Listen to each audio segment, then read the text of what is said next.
Again, Mr. President, I'd like to thank you very much, and we'll speak to you very soon and probably see you again very soon.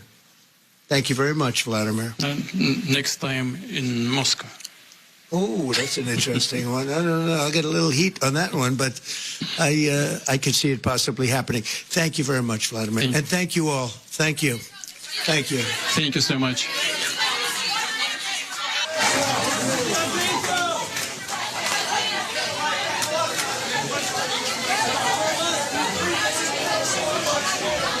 Well, it doesn't look like they're taking any questions. They're just marched off stage and that's it. That's it. That wasn't anything. They didn't come out with anything. What do you make of that? 0345 6060 973. Simon Marks is joining us again. Hello, Simon. Hello, Nick. That was pretty extraordinary. Well, they talked for a long time, but I don't think they said anything. 12 and a half minutes by my clock. And what we, of course, don't know is what the very significant disagreement that Donald Trump spoke about there might be. And clearly it is a disagreement sufficiently significant that the President of the United States did not announce in Alaska tonight any kind of three-way meeting that is going to include the Ukrainian President Volodymyr Zelensky, nor was he able to announce that Vladimir Putin had agreed to any kind of ceasefire. I also want to make the point, Nick, that it was jaw-dropping. I have never, ever seen this happen before.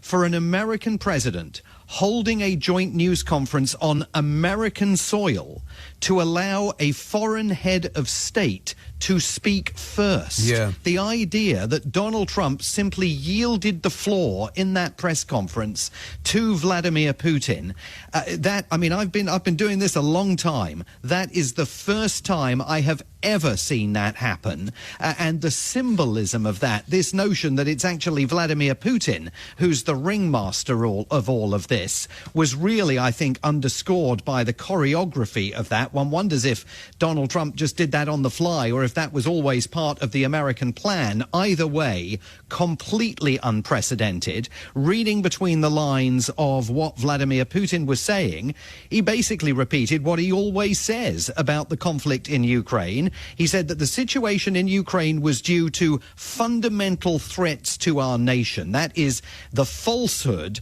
that it was NATO expansion that resulted. Now, Donald Trump appears to be coming back to the microphone. Sorry, that's a replay of what we'd already seen.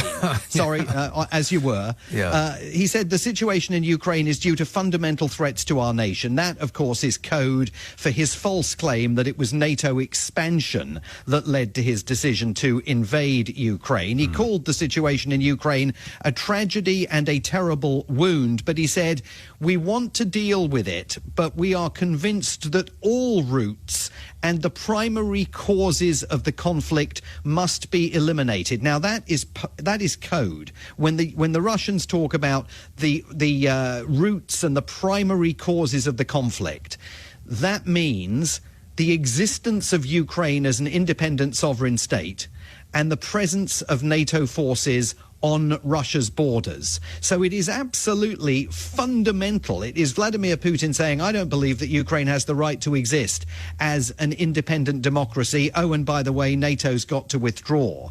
So he doesn't appear to have yielded on that matter in any way. And then he went immediately to trade. And he said it was very important for the two countries, the US and Russia, not the Russians and the Ukrainians, to turn the page and to get on with it immediately. He said Donald Trump sincerely cares about American prosperity, but understands that Russia has its own interests, and we will bring back business-like relations with the USA. We don't know if they struck any kind of deals economically during the course of this summit. Again, the expanded meeting that was going to include the Treasury and Commerce Secretaries from the United States and the Finance Minister and the Head of Economic and Investment Cooperation from the Kremlin never took place. It was only the 3-on-3 conversation that saw Marco Rubio and Steve Witkoff flanking Donald Trump and Vladimir Putin flanked by Foreign Minister Sergei Lavrov and Kremlin aide Yuri Ushakov.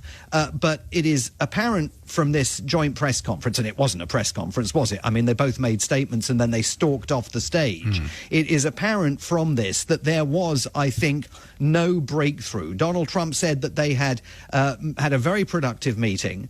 They had agreed on many points, but not on a couple of big ones. Yeah. And then later on he went on to say that some of the disagreements were not all that significant, but one was very significant. And I mean, look, all you know is what they didn't announce. They didn't announce any agreement to meet with Volodymyr Zelensky.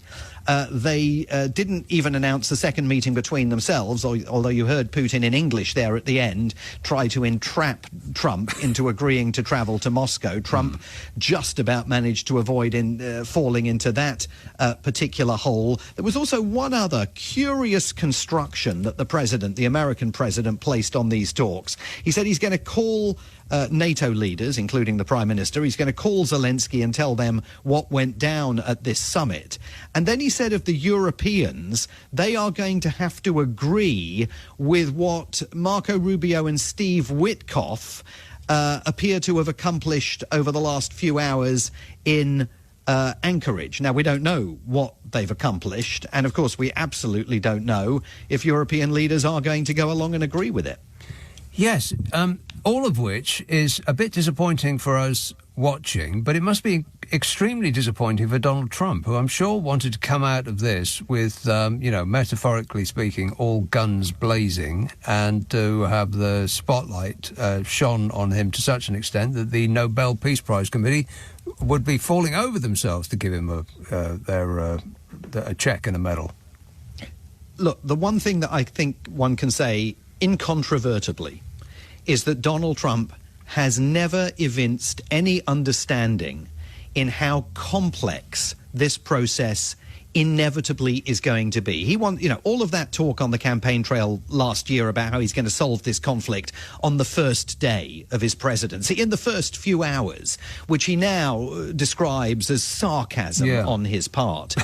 That has also been reflected in his determination as he went into this summit to come out of it and very, very quickly get on the blower to Zelensky. He even suggested at one point yesterday maybe he would even call Zelensky to Alaska. They chill their boots in Alaska while they were waiting for Zelensky to arrive. He sees all of this as simple, and peace processes are not simple even when both warring parties actively want to make peace. Vladimir Putin, we heard it there again tonight, only wants to make peace on his terms. And he wants to continue, as he's done throughout, kicking the Ukrainian ball into the long grass, playing Donald Trump for time. And he knows because, Donald Trump, who could have spent the last 48 hours mugging up for this summit, instead spent the last 48 hours talking and talking and talking publicly and giving away his entire approach to this summit to the Russians even before they arrived in Anchorage. They know that Donald Trump wants this done fast. He's impatient. He wants to get it moving. And he says he wants to do that to prevent the killing in Ukraine. Maybe he does. But he also wants to do it because he wants to take advantage of economic opportunities that he believes exist for the United States and quite possibly also for his own businesses and his own family in Russia. And Vladimir Putin can see how he's like an eager puppy, desperate to get this thing cleared off the agenda so he can get on with the business of making money. And it then becomes terribly easy for Vladimir Putin, as I suspect he's done in Anchorage over the last few hours, just to dig in his heels on certain issues and say, well, unless you address these root causes of the conflict, and you have to understand, Mr. President, you need to read the academic treatise that I wrote on why Ukraine should never have have been granted any measure of independence or sovereignty by Joseph Stalin. I mean, that's how far back Vladimir Putin goes with all of this. It's very easy for him to tie Donald Trump up in knots and sit on his hands and say, well, I'm not resolving the Ukraine conflict, but I'd love to do a deal with you over oil and gas. Yes, and Putin said, but, whatever they did agree, it's irritating that they didn't tell us anything, but one of the things that Putin said was that Ukraine should not throw a spanner in the works. Yes. And Europe. It does appear as though some sort of move forward has been made. Otherwise, he wouldn't have said that. There would be no works in which to throw a spanner. Yeah, absolutely. You're absolutely right. And he characterised it as Kiev and European leaders must proceed constructively and not throw a spanner in the works. Donald Trump, he said today, and I agree with him, that Ukrainian security must be protected, and we will work on that. That presumably a reference to the whole concept of security guarantees, around which Donald Trump has danced endlessly over the last few months. But he said Kiev and Europe must proceed constructively and not throw a wrench in the works of whatever kind of conversation they had today. I mean, the other thing that's interesting about the fact that Donald Trump didn't stay standing at that microphone and taking questions is that is so unlike him. Yeah. He's the most garrulous American president who's ever occupied the Oval Office, and the idea that on this occasion he's going, and uniquely, he's going to be disciplined, and he's not going to give the goods away before he's picked up the phone and spoken to Zelensky, the Prime Minister, the other European allies, suggests that this is a much more complex and nuanced situation than Donald Trump might have imagined he would be dealing with. He's still going on about the Russia hoax, though, isn't he? Still believing Vladimir Putin over his own security personnel. We're going to have to... The look on Putin's face then was precious as well. As Vladimir, I know you agree with me, and Vladimir's sort of sitting there, again, smiling like the Cheshire Cat. Yeah.